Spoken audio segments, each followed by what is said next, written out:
Welcome back to my YouTube channel study buddies. हम लोग last lecture में पढ़ रहे थे रिप्रोडक्शन इन ह्यूमन बींग्स के बारे में। ठीक है, आज हम लोग आगे कंटिन्यू करते हैं। उससे पहले आपको बता दूं कि अब से आपको मेरे वीडियोस हफ्ते में 4 दिन मिलेंगे, जो कि Sunday, Tuesday, Thursday and Saturday. हम आगे कंटिन्यू करते हैं और पढ़ते हैं मेल रिप्रोडक्टिव सिस्टम के बारे में। ठीक है, अब मेल रिप्रोडक्टिव सिस्टम में कौन कौन से ऑर्गन्स और ग्लैंड्स होते हैं, हम लोग उनके बारे में पढ़ेंगे। Consist of the following organs and glands. ठीक है, कौन कौन से ऑर्गन्स और ग्लैंड्स रहते हैं। अगर हम लोग सबसे पहले बात करें तो वो है टेस्टिस के बारे में। ठीक है, यहाँ पे मेल रिप्रोडक्टिव सिस्टम में 2 टेस्टिस प्रेजेंट रहती है, जो कि बॉडी के आउटसाइड लोकेटेड रहती है एक सैक में। उस सैक को हम लोग बोलते हैं स्कॉटम। सो यहाँ पे 2 टेस्टिस है located outside the body in a sac called scrotum. Located outside the body in a sac called scrotum. ठीक है, अभी हर टेस्टिस क्या करती है? हर टेस्टिस कंटेन करती है नंबर ऑफ कॉइल्ड ट्यूब्स, जिसमें कि स्पर्म प्रोड्यूस होते हैं। और जो स्पर्म प्रोड्यूसिंग ट्यूब होते हैं हर टेस्टिस में, वो join together to form epididymis. The sperm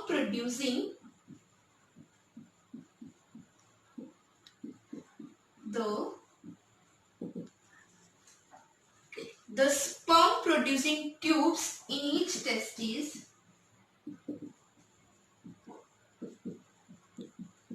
join together to form epididymis.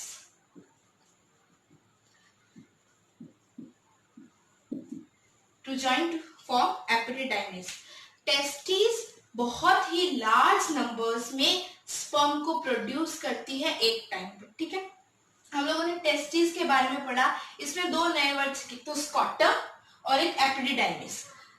Testis, scrotum क्या है? टेस्टिस बॉडी के आउटसाइड एक सैक में प्रेजेंट होता है, लोकेटेड होता है। उस सैक को हम लोगों ने नाम दिया है, उसे बोलते हैं हम लोग स्कॉटम। और एपिडिडाइमिस जो स्पर्म प्रोड्यूसिंग ट्यूब्स होते हैं टेस्टिस में, जब वो एक साथ जुड़ते हैं, जॉइन टुगेदर, तो वो लोग फॉर्म करते हैं एपिडिडाइमिस। अगर ग्लैंड की बात करें तो यहाँ पे हम लोग बात करेंगे एक्सेसरी ग्लैंड के बारे में। एक्सेसरी ग्लैंड के बारे में बहुत ही कम एक्सेसरी ग्लैंड्स होती है, जो कि एसोसिएट होती है मेल रिप्रोडक्टिव सिस्टम के साथ में। ठीक है, अब ये ग्लैंड्स क्या करती है? यहाँ पे ये सिक्रेट करती है एक फ्लूइड को, जो कि जब स्पर्म के साथ मिक्सअप हो जाता है तो उसे हम लोग सीमेन बोलते हैं। Secretes different fluid, different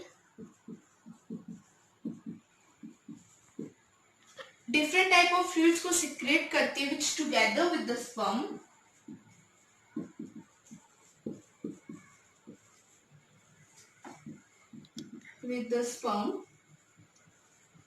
forms, जब वो स्पर्म के साथ मिलता है तो क्या फॉर्म करता है? सीमेन। ओके, अब कौन कौन सी एक्सेसरी ग्लैंड होती है जो कि एसोसिएटेड होती है मेल रिप्रोडक्टिव सिस्टम के साथ? वो है प्रोस्टेट ग्लैंड, कॉपर्स ग्लैंड और सेमिनल वेसिकल। ठीक है, अब हम तीनों ग्लैंड्स के बारे में पढ़ेंगे, आप लोग यहाँ तक नोट डाउन कर लीजिए। कंटिन्यू करते हैं। एक्सेसरी ग्लैंड में जो फर्स्ट वन है वो है prostate gland.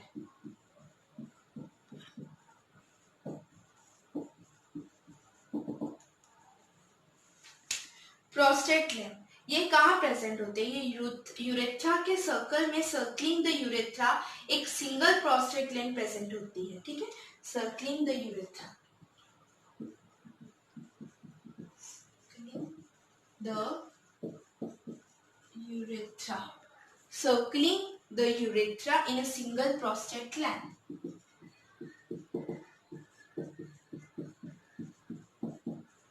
Prostate in a single prostate gland. इसका ये जो फ्लूइड सिक्रीट करती है उससे near about 50 to 33% of the semen का सिक्रेशन होता है. इट सिक्रेशन फॉर्म्स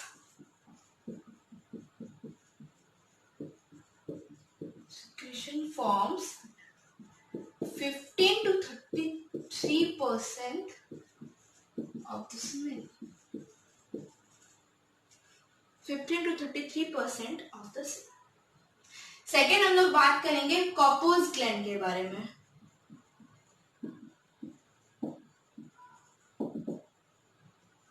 सेकेंड है कॉपर्स ग्लैंड. ये ग्लैंड सिक्रीट कर, ये जो फ्लूइड सिक्रीट करती है वो serve as a lubricant, serves as अ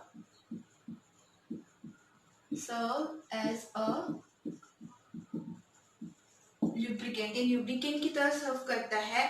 और ये कॉपर्स ग्लैंड कहाँ ओपन होता है? ये यूरेथ्रा में ओपन होता है just before it enters the penis. Open into the urethra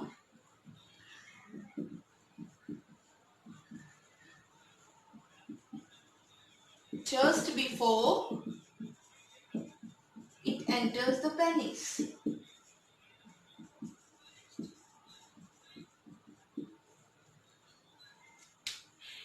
ठीक है. थर्ड वन है seminal vesicle.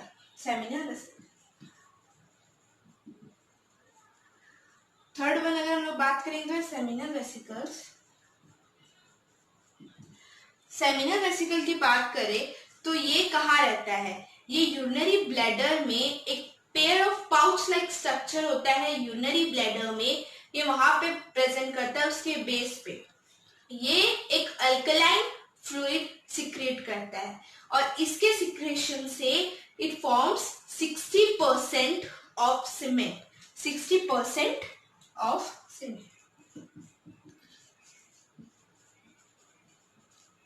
It forms 60% of semen. ठीक है. आप लोग इतना नोट डाउन कर लीजिए, फिर हम आगे और ऑर्गन्स के बारे में देखेंगे. नेक्स्ट वन है वो है वास डिफरेंस. अब वास डिफरेंस जो एपिडिडाइमिस था वही आगे कंटिन्यू करता है और फॉर्म करता है वास डिफरेंस को. इसको हम लोग स्पर्म डक्ट भी बोल सकते हैं. ये ओपन करता है यूरेथ्रा के टॉप में. ठीक है. इस डक्ट से स्पर्म टेस्टिस से यूरेथ्रा तक पहुंचते हैं. अगर विच opens top of the urethra. इसको हम लोग स्पर्म डक्ट भी बोलते हैं और sperm duct opens on the top of the urethra और इससे sperm leaves the testes and reaches the urethra. Sperm leaves the testes and reaches the urethra. Which is the urethra. ठीक है. अब हम लोग बात करेंगे यूरेथ्रा के बारे में. यूरेथ्रा के बारे में. ठीक है. ये एक स्मॉल डक्ट होता है जो कि पास करता है penis. Small duct pass through the penis.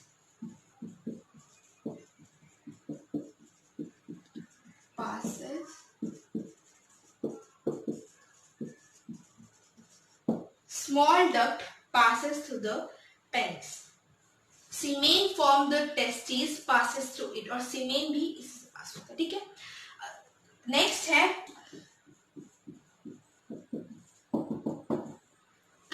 Next है पेनिस के बारे में. सो इससे यूरिन और सीमेन दोनों pass through the penis. Urine and semen pass through. इससे यूरिन और सीमेन दोनों पास थ्रू. ठीक. सो आज हम लोग यहीं तक रखेंगे. नेक्स्ट डे हम लोग फीमेल रिप्रोडक्टिव सिस्टम में कौन कौन से ऑर्गन्स होते हैं उनके बारे में पढ़ेंगे। अगर आपको यहाँ तक वीडियो समझ आया हो, कोई भी डाउट हो, तो आप लोग मुझे नीचे कमेंट बॉक्स में पूछ सकते हो या फिर मेरी इंस्टाग्राम आईडी पे भी मेरे को पूछ सकते हो। अगर आपको ये वीडियो अच्छा लगे तो आप वीडियो को लाइक करना, सब्सक्राइब करना, शेयर करना। Thank you.